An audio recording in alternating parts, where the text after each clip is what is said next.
present. I hope you guys are having a great time at the E.G.P. camp.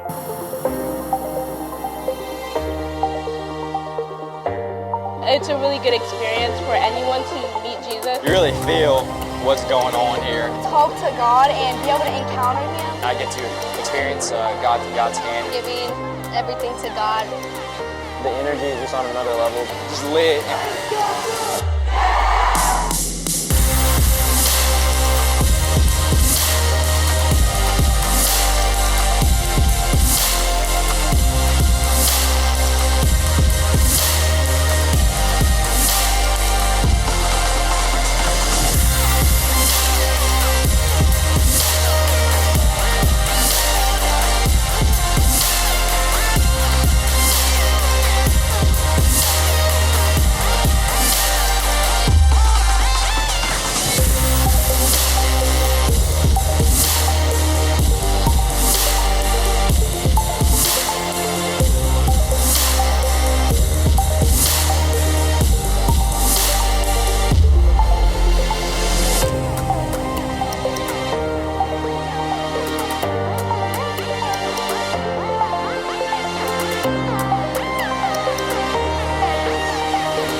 The historical documents that we have of the New Testament are consistent. So we have 5,000 documents, additionally with secular citations of non-believers. Both Jews and Romans wanted to discredit and snuff out the gospel message, and they proclaimed it.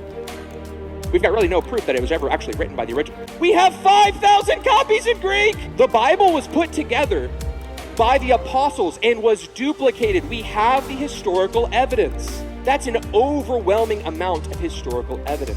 I'm telling you guys are going to be tested, and I want you guys to be strong. I don't want you to be flaky Christians. We want you guys to rise up and be the warriors God has called you to be, to know His Word. We want you guys to walk in the power of the Holy Spirit. For you guys to hear your Father's voice. Your heart is so sensitive to the Holy Spirit when He just whispers, don't do that. You don't question Him.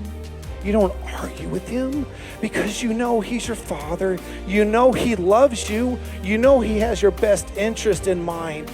And you just obey and say, okay, Daddy, I'm trusting you. Following Jesus is break a law. Are you still going to follow Jesus?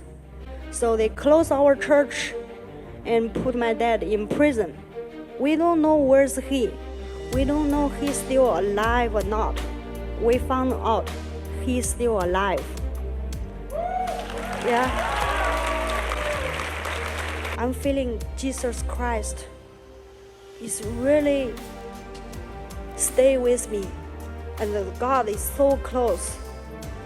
And we end up finding our worth and our value in other things besides God. We are trying to fill a void, an emptiness in our hearts that only God can fill. Don't be filled with smoke.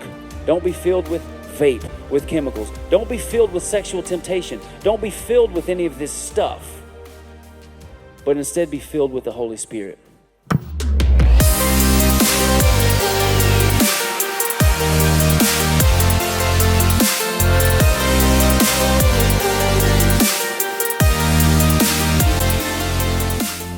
Some of you have been contemplating cutting yourself. Some of you hate yourself, your image. Some of you have such a poor image of yourself because of abuses that have happened to you.